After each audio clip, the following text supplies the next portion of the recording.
Assalamualaikum warahmatullahi wabarakatuh. Perkenalkan, saya Diah Ayu Witsintawoko, peserta Serdos Smart 2024 gelombang 1 dari Prodi Seni Rupa Universitas Telkom.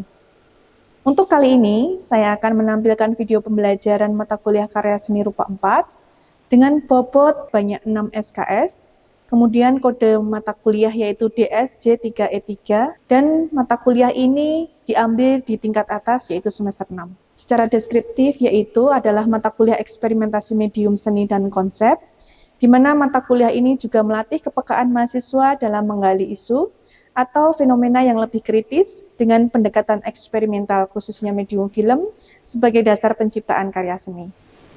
Mata kuliah ini memiliki 3 PLO, yaitu PLO 2, PLO 5, dan PLO 9. PLO 2 yaitu mampu menunjukkan kinerja mandiri, bermutu, dan terukur dalam mengimplementasikan bidang keilmuan dalam memberikan kontribusi kepada masyarakat luas. PLO 5 yaitu mahasiswa mampu merancang gagasan kreatif dan konsep pengkaryaan seni rupa. PLO 9 yaitu mampu mengaplikasikan keterampilan kesenirupaan berdasarkan gagasan kreatif secara efektif dalam memproduksi karya secara profesional. Adapun di mata kuliah karya seni rupa 4 ini memiliki 4 CLO. Yang pertama adalah CLO 1, mahasiswa mampu mengidentifikasi fenomena masyarakat sebagai basis dalam merumuskan gagasan seni rupa dalam berkarya seni.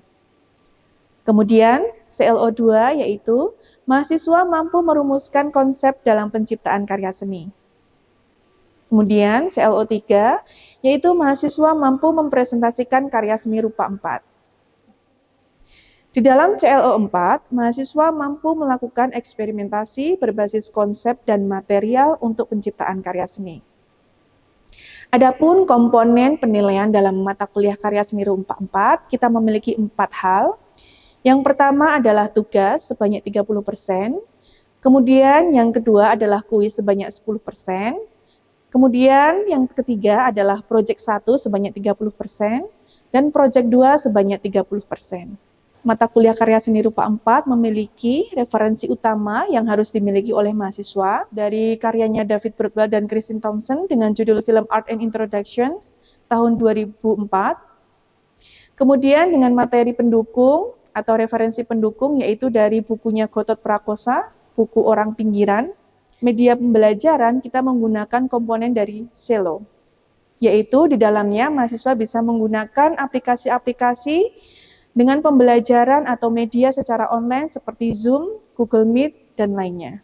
Kita menggunakan beragam fitur seperti fitur assignment yang biasa kita pakai untuk pengumpulan tugas maupun pengumpulan proyek 1 dan proyek 2. Kemudian ketika menggunakan kuis, memiliki berbagai macam komponen seperti multiple choice ataupun essay. Di dalam mata kuliah karya seni rupa 4, kita memiliki 16 pertemuan, di mana 2 diantaranya yaitu untuk proyek 1, yang biasa kita setting di pertemuan ke-8. Kita memiliki proyek 2, di mana mahasiswa harus mengumpulkan karya dan final laporannya di pertemuan ke-16. Dalam pertemuan 1, mahasiswa akan dikenalkan dengan mata kuliah karya seni rupa 4. Kemudian di dalam pertemuan kedua, mahasiswa akan dikenalkan dengan genre karya eksperimental dan mixed media. Di pertemuan ketiga, mahasiswa akan dikenalkan dengan referensi seniman, karya film eksperimental, dan karya eksplorasi media film. Di pertemuan keempat, mahasiswa dikenalkan dengan referensi karya film eksperimental dan karya mix media film Indonesia. Di pertemuan kelima, mahasiswa akan berikan pengetahuan tentang teknik eksplorasi ide karya film eksperimental. Di pertemuan keenam, mahasiswa akan belajar tentang medium dalam karya film eksperimental. Kemudian di pertemuan ke-7, mahasiswa akan dikenalkan dengan konsep dalam karya film eksperimental. Pertemuan ke-8, pengumpulan proyek 1. Pertemuan ke-9, kita akan memperkenalkan kepada mahasiswa berkaitan dengan referensi literatur dalam membuat karya film eksperimental. Pertemuan ke-10, tentang penulisan proyek karya 1, penyusunan detail, berkaitan nanti dengan proyek 2. Kemudian untuk pertemuan 11, penulisan proyek 2, ini seperti susunan atau template dari bagaimana laporan itu harus disusun. Kemudian untuk pertemuan ke-12, penyusunan sketsa dan rencana implementasi karya film eksperimental. Pertemuan ke-13 yaitu data visual, observasi, dan teknik pembuatan karya film eksperimental, di mana mahasiswa di pertemuan 13 ini biasanya sudah diizinkan untuk melakukan produksi film. Kemudian di pertemuan 14-15, kita biasanya akan menggunakan penulisan pengantar karya mini project film dan asistensi pengantar karya mini project film. Di mana nanti di terakhir, pertemuan 16, mahasiswa diwajibkan untuk mengumpulkan proyek besar dan laporan akhirnya. Kita memiliki bobot penilaian di akhir, di mana kategori penilaian 80 ke atas, itu untuk kategori lulus sangat baik, AB lulus dengan baik, kemudian B dan C itu masih dikategorikan lulus, kemudian untuk nilai D dan E kita kategorikan tidak lulus sesuai dengan aturan universitas. Setelah ini kita akan melihat video micro teaching saat saya di kelas, khususnya di mata kuliah karya seni rupa 4. Selamat menyaksikan. Assalamualaikum warahmatullahi wabarakatuh. Teman-teman, terima kasih sudah hadir ya di mata kuliah karya seni rupa 4 ya. Kebetulan minggu ini kita sudah berada di minggu 15 ya. Minggu 15 artinya teman-teman semuanya sudah diminta untuk mempersiapkan bagaimana nanti pertanggungjawaban karyanya ya, karena kita ada 16 pertemuan dan sekarang kita sudah mau mendekati pertemuan terakhir. Untuk hari ini paling saya akan mengulas sebentar ya, nanti kira-kira di pertemuan 16 ya minggu depan pertanggungjawaban karyanya sebagaimana yang kita sepakati ya di awal pertemuan nanti ada dua hal. Yang pertama adalah teman-teman semuanya juga wajib membuat laporan ya yang akan dikumpulkan di pertemuan 16. Sama hari ini kita coba untuk melihat ya hasil karya film teman-teman semuanya apakah sudah ready ya. Nanti silahkan juga teman-teman bisa mempresentasikan hasil karyanya dulu. Sementara nanti untuk laporan bisa di minggu depan ya. Oke, kita akan coba ulas ya bagaimana sih nanti untuk laporannya akan seperti apa. Jadi jangan pencar ya. Artinya di dalam laporan nanti juga harus kelihatan minimal sedikit ulasan hasil karya teman-teman semua ya. Ini ada materi yang saya sediakan, tidak akan banyak ya. Saya akan mengingatkan lagi bahwa pertemuan sekarang sudah kita akan screening project ya. Kemudian untuk presentasi karya teman-teman semuanya jangan lupa menggunakan template yang sudah disediakan oleh saya ya di kelas ini. Nanti minimal di dalam laporan itu teman-teman harus memuat at least 9 komponen ya. 9 komponen itu apa? Ya, 9 komponen itu misalnya yang pertama adalah sampul luar, ya, kemudian daftar isi dan sebagainya, latar belakang sampai di daftar pustaka. Khusus untuk mata kuliah karya seni rupa 4, nanti teman-teman tidak perlu mencantumkan di bagian literatur review ya, hanya bagaimana sih proyek kita nanti akan dieksekusi, kemudian dilaporkan dengan pemaknaan yang sudah teman-teman semuanya mulai lakukan ya bersama dengan kelompok. Ini ya, nanti di dalam laporan, karena ini ada hubungannya dengan mata kuliah semester atas nanti di karya studio 5 sama di TA, silahkan setiap proses ya, setiap proses karena ini masuk di dalam proses pengkaryaan, entah itu di bagian praproduksi ya, entah itu nanti di bagian produksi, silahkan teman-teman semuanya untuk tetap menampilkan evidennya ya, termasuk saat misalnya sedang riset ya, bagaimana film eksperimental yang teman-teman buat dengan kelompok itu digagas ya, sampai pada akhirnya ke tahap eksekusi, termasuk hal-hal yang simple yang menurut kalian mungkin simple tapi ini sangat berpengaruh dalam proses penciptaan karya, misalnya riset, kemudian saat kalian diskusi ya, karena film eksperimental lumayan idenya itu kan lumayan out of the box ya. Jadi itu ternyata juga masuk ke dalam proses praproduksinya gitu ya. Jadi nanti minimal urutannya akan seperti ini. Nah, kemudian nanti saat produksi ya boleh seperti ini juga di dalam hasil karyanya ya. Jadi nanti konsepnya itu minimal misalnya sinopsisnya akan seperti apa ya, identitas karyanya akan seperti apa, bahkan syukur-syukur misalnya proses penciptaan karyanya dari masing-masing tahap praproduksi kalian ngapain aja itu juga bisa dibikin bagan ya, biar nanti terlihat lebih efektif ya cara penyajian datanya dan sebagainya. Istilah director statement ya, biasanya ini menjadi penting. Kenapa? Karena dalam subbab director statement ini juga masuk ke dalam sisi konsep ya, konsep penciptaan karya film eksperimental kalian. Ini yang akan menjadi pembeda antara film komersil sama film eksperimental itu seperti apa. Syukur-syukur teman-teman semuanya di sini bisa menunjukkan ideologi ya, ideologi apa yang ingin kalian sampaikan atau pesan apa yang ingin kalian sampaikan dalam film ini ya. Atau kalau misalnya kelompoknya Arjun ya menciptakan simbol-simbol tertentu ya, kemarin sudah asistensi ya dalam karya filmnya. Itu simbol-simbol apa itu juga bisa dimasukkan nanti ke dalam sketsa ini, karena kita bebas sebenarnya menciptakan simbol-simbol tersebut gitu ya. As long as itu ada pertanggungjawaban secara seninya gitu tuh diperbolehkan gitu. Jadi ini seperti mendobrak formalitas film teori ya, seperti itu. Nah, kemudian list kru ya itu juga penting. Misalnya kalian nanti dilaporkan di dalam laporannya siapa yang jadi direkturnya, siapa yang jadi kameramennya, misalnya seperti itu, silakan tetap dimasukkan ya di dalam laporannya. Nah, atau juga teman-teman bisa menambahkan shortlistnya ya, shortlistnya. Nah, coba saya mau tanya di sini, apakah ada yang sudah membuat shortlist yang serinci ini? Kelompoknya siapa? Eka? Ya sudah ya Mbak ya, oke nice. Nanti besok bisa dimasukkan ke dalam laporannya. Kalau storyboard?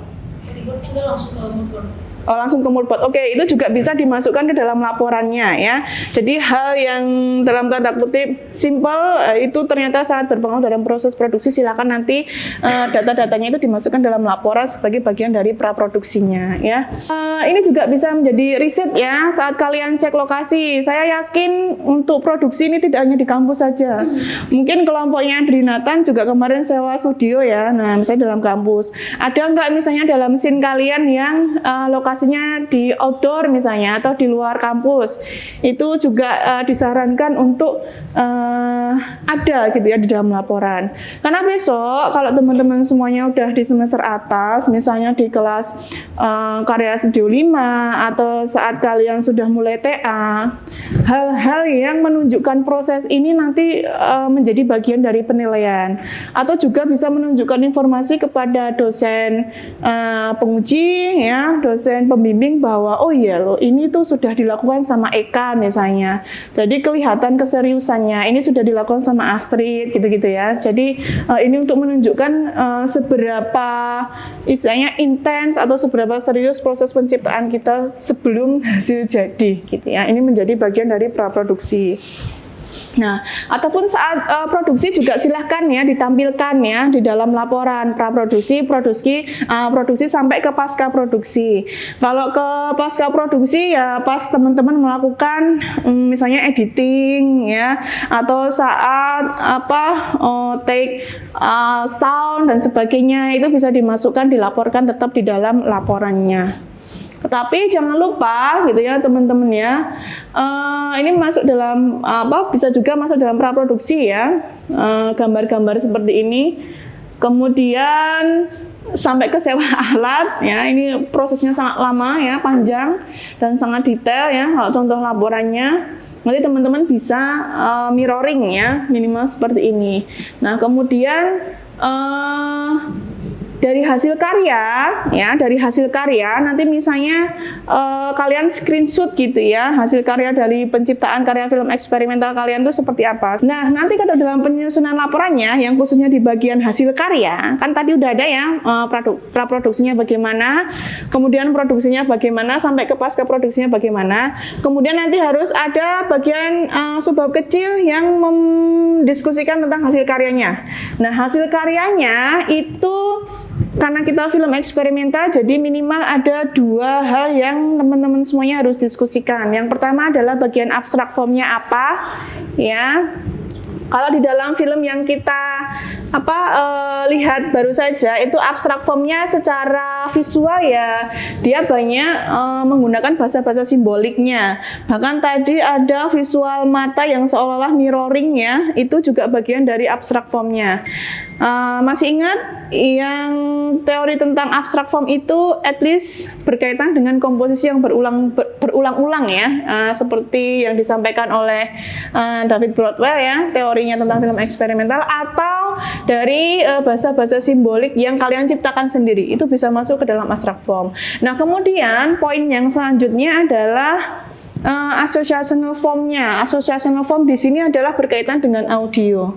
Ya, audio yang kalian rekam sendiri itu hubungannya dengan visualnya nanti seperti apa, kemudian itu maknanya seperti apa, itu nanti bisa dimasukkan ke dalam hasil deskriptif ya, secara analitis dalam hasil karya kalian ya. Karena ini sudah tingkat atas ya, kalian sudah dapat mata kuliah seminar, metodologi penelitian dan sebagainya, silakan itu bisa dielaborasikan ke dalam mata kuliah ini dalam menganalisis hasil karyanya gitu ya.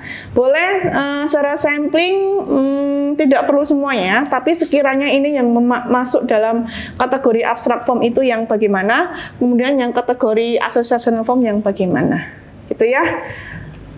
Paling kalau materi dari saya hari ini cukup itu, nanti saya tunggu hasil diskusi teman-teman semuanya yang sudah siap untuk presentasi hari ini. Silahkan saya kasih waktu 10-15 menit untuk mempresentasikan karyanya. Next, Adit ya. Sambil menunggu Adit ya, saya pengen tanya ke teman-teman, kira-kira kesulitannya apa biasanya pas membuat film eksperimental yang sudah kalian lakukan ini? Kesulitannya apa? Apa ada yang mau diceritakan gitu? Ada hal yang menarik gitu? Kan biasanya kalian misalnya produksi yang komersil nih ya, tapi sekarang kita ditantang untuk bikin yang eksperimental. Kerasa nggak bedanya apa? Apa Ki? Kalau saya lebih ke sulit di pemaknaan sih, soalnya saya udah tahu ingin pakai ini, tapi pemaknaan kayaknya nggak gitu deh. Tapi emang di satu sisi juga kayak pemaknaannya itu kayak gitu, cuma jadi pusing pribadi saya. Jadi contohnya gimana Ki? Kayak waktu kita kalau minggu kemarin lihat yang bunga itu, kan kita video bunga itu bilang kayaknya cewek identik sama bunga, tapi setelah kita rekam terus kita renungin lagi, tapi enggak juga. Terus tapi dah kayaknya emang jadi kayak gimana ya, kayak enggak bukan konsisten ya. Lebih ke kayak enggak pede aja gitu. Oke. Tapi emang pengennya itu gitu. Ya, pelan-pelan ya. Pelan-pelan. Coba mau kalau dari kelompoknya Astrid gimana? Mungkin di brainstormingnya juga, terus di posisi editingnya sih Bu. Ya, dia kan kita eksperimental berbeda dengan yang komersil kan.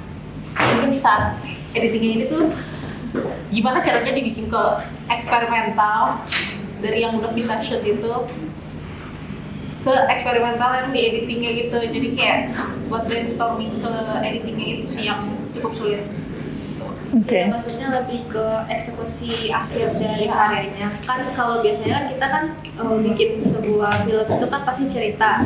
Apalagi kalau soal pemaknaan, kayak setiap film itu ada pemaknaannya. Cuman terkadang karena udah terbiasa sama yang runtut, terbiasa sama yang apa ya, yang istilahnya rapi.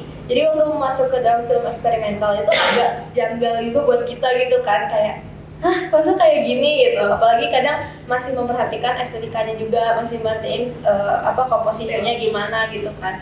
Jadi itu lumayan menantang sih. Kayaknya nggak cuma kita aja, kayak semua ngerasain hal yang sama. Makanya terkadang waktu di udah di hasil akhir, kita ngeliatnya juga masih kayak ini kita ngerti sih tuntutannya gitu. Jadi gimana kita bereksperimen, kayaknya itu yang harus lebih didalamin gitu loh. Makna film eksperimental itu sih. Iya. Oke, nice ya. Ya emang gitu ya. Coba satu lagi, ada nggak yang merasakan hal yang sama? Sibil mungkin gimana kalau kelompoknya itu? Iya sama sih. Kadang bingung sebenarnya gimana ya? Saya punya ide kan untuk film eksperimental, tapi kadang tuh bingung mewujudin idenya tuh gimana sih gitu. Gimana ya? Kayak gitu sih Bu, gitu aja. Oke, jadi kalau dari kelompoknya Asri tadi kan saya menangkap ini waktu produksi iya kita harus mikirin eksperimentalnya gimana. Kalau saat pasca produksi editing pun kita juga harus mikirin lagi ya gimana. Tapi ini teman-teman, kalau ini saya juga belajar ya sebenarnya. Saya juga belajar, kemudian saya juga riset bagaimana sih konsep film eksperimental itu. Ternyata kuncinya itu adalah dalam tanda kutip di kebebasan itu tadi ya, kebebasan ya. Yang penting kalian bisa maknai, kemudian kalian bisa menunjukkan kalau ini adalah bagian dari kebebasan yang sebenarnya adalah kebaruan ya. Oke, nice. Oke, ini Adit sudah siap. Coba kita ini ya terakhir nggak ada lagi yang mau presentasikan. Oh ya kelompoknya. Oh silakan yuk. Kita beri kesempatan untuk Adit dulu. Assalamualaikum warahmatullahi wabarakatuh. Waalaikumsalam. Perkenalkan, nama saya Didi Rizky akan mempresentasikan karya saya yang berjudul Statik. Untuk latar belakangnya, ketergantungan yang meningkat terhadap teknologi media elektronik seperti televisi dan cerdas telah mengubah cara kita berinteraksi dengan dunia luar di sekitar kita. Kemajuan ini menghadirkan berbagai kemudahan yang juga menyebabkan dampak yang signifikan dalam perilaku dan pola pikir masyarakat. Dengan ketersediaan konten yang tak terbatas dan akses yang mudah, berdampak dengan orang-orang mulai menghabiskan banyak waktunya di depan layar daripada pengalaman hidup yang nyata. Kecenderungan ini dapat menyebabkan penurunan rasa waspada terhadap lingkungan sekitar karena perhatian yang terfokus kepada layar membatasi kesadaran akan situasi dan orang di sekitar. Untuk masalah bagaimana film statik ini dapat menyadarkan dampak berlebihan dalam penggunaan media elektronik. Untuk batasannya pemahaman audio film agar dapat menyadarkan dampak berlebihan dalam penggunaan media elektronik. Untuk urgensi dan tujuan yaitu untuk menyadarkan masyarakat dampak berlebih dalam penggunaan media elektronik dan juga untuk menunjukkan bahwa manusia masih memerlukan interaksi sosial secara langsung. Untuk referensi saya mengambil dari Andrew Thomas Wang.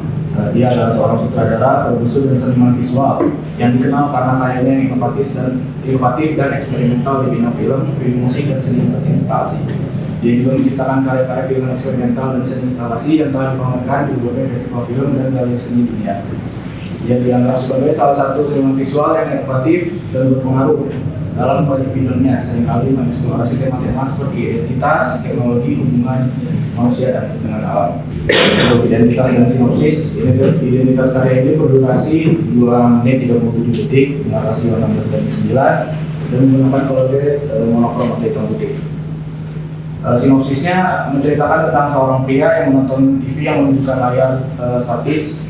Pria tersebut terus menonton TV itu dan mengikuti kemana TV itu pergi, hingga tidak sadar dia terjatuh dari tempat tinggi.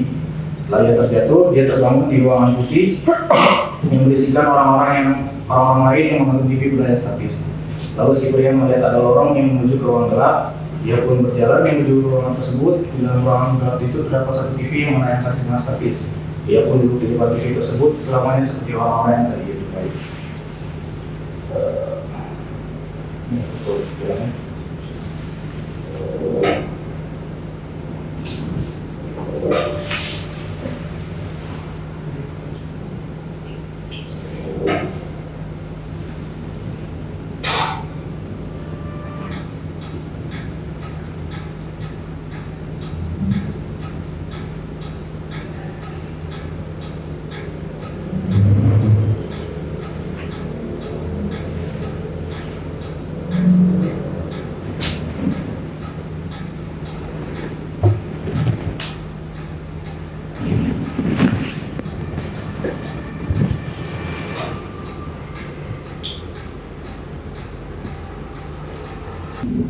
Mungkin Adit bisa ceritakan konsepnya itu gimana, Adit? Apa cerita aja? Kenapa kamu ngambil ini? Terus gimana motivasinya? Apa silakan? Ambil konsepnya dari perasaan sendiri sih, kayak contoh di rumah saya, adik saya sudah mulai dikasih HP.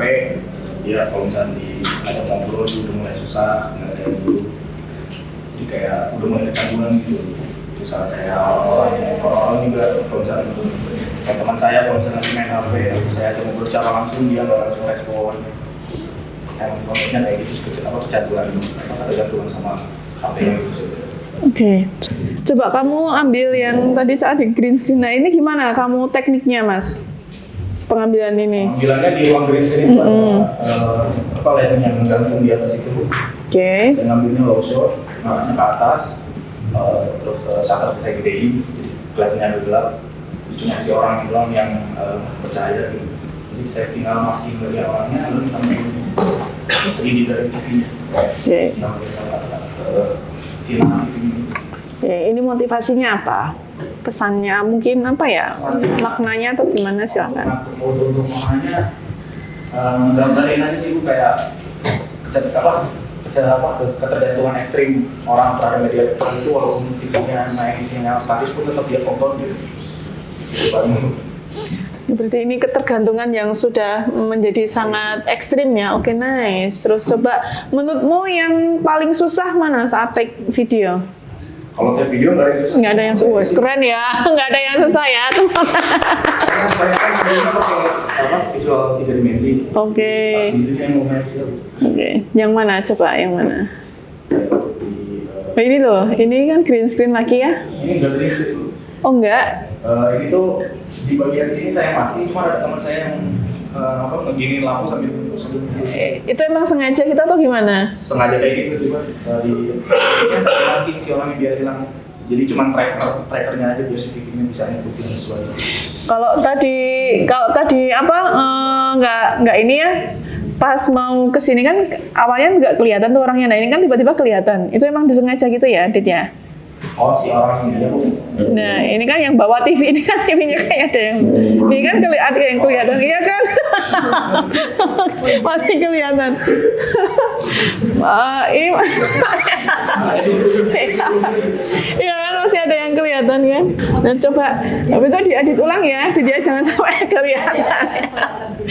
Iya loh, kelihatan sekali ya, masih kelihatan. Coba betul sekali lagi. Oh iya. Ya tiba-tiba kan kelihatan tuh. Iya kelihatan. Oh nice. Tapi ini secara visual cukup eksperimental ya teman-teman ya. Anak-anak TA jarang yang pakai green screen seperti ini ya. Coba besok kalian kalau udah TA bisa lebih seperti ini lagi ya. Wow. Kadang-kadang yang semakin absurd, semakin surrealis, semakin eksperimental ya. Oke nice. Coba. Oh ya ini tadi. Oh ya gitu tekniknya. Dia ngambilannya apa? Berulang-ulang. Orang ini sama orang itu sama orang ini. Ya. Kalau ini syutingnya di mana? Di dekat rumah teman saya. Oke. Tapi yang awal tadi pakai green screen ya. Terus coba. Oh, ini juga ya. Oke, nice ya. Yang tadi tiba-tiba banyak orang tadi mana aku ya? Sama pas mau masuk ke ini gimana ini? Ini green screen juga. Full 3D Bu. Oh full 3D. Si orang yang jatuhnya itu. Oh ya ini kayak di dasar laut ya. Tapi keren ya, imajinasinya ya. Coba lagi. Dua scene ini yang susah di Oke. Oh iya, itu ada orang yang masuk ke dalam TV gitu. Ini maknanya gimana? Jelasin di tadi. Kalau untuk di sininya dari awal, yang tadi saya bilang orang-orang itu udah kalau misalnya pegang HP itu kayak susah untuk melihat kiri kanannya tuh di aware untuk sekitarnya tuh agak susah. Jadi saya nggambarinnya dia melihat TV secara ya fokus gitu sampai nggak sadar dia tuh jatuh. Oke, nice. Untuk di sininya apa yang nggambarin kayak dia tuh semakin jatuh lebih dalam ke ketergantungannya itu. Oke, tepuk tangan dulu untuk Adit ya teman-teman ya. Oke, ada lagi yang mau disampaikan untuk kelas hari ini? Cukup ya? Oke, kalau tidak ada, tetap sehat ya teman-teman ya. Saya tunggu nanti prestasi-prestasinya. Syukur-syukur tidak hanya berhenti di sini. Kalian bisa kirim di ajang pembukaan festival luar negeri ya, seperti kelompoknya Abi ya ke tingkat kalian ya, atau Nafisa itu juga dikirim keluar. Jangan hanya berhenti di sini karena saya melihat banyak potensi film eksperimental di prodi kita yang sebenarnya juga bisa bersaing dengan karya-karya mahasiswa lain ya. Cukup sekian. Assalamualaikum warahmatullahi wabarakatuh. Kita bertemu lagi di pertemuan 16 ya untuk presentasi terakhir sama laporan. Oke, see you teman-teman ya di pertemuan selanjutnya.